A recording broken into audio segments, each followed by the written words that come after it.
வெண்டைக்கால மோர் குழம்பு, புளிக்குழம்பு செஞ்சு போர் அடிக்குதா? அப்போ என்னோட ஸ்டைல் வெண்டைக்காய் குழம்பு எப்படி பண்ணுறது பார்க்கலாம் வாங்க.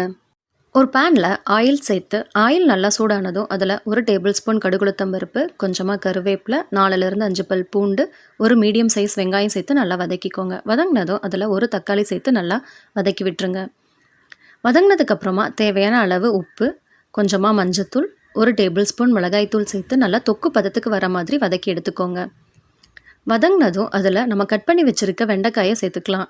சேர்த்துட்டு நல்லா கைவிடாமல் நல்லா கலந்து விட்டுருங்க. கலந்ததுக்கப்புறமா வெண்டைக்காய் நல்லா வேகிறதுக்கு 1 டம்ளர் தண்ணி சேர்த்துட்டு நல்லா கொதி விட்டுருங்க.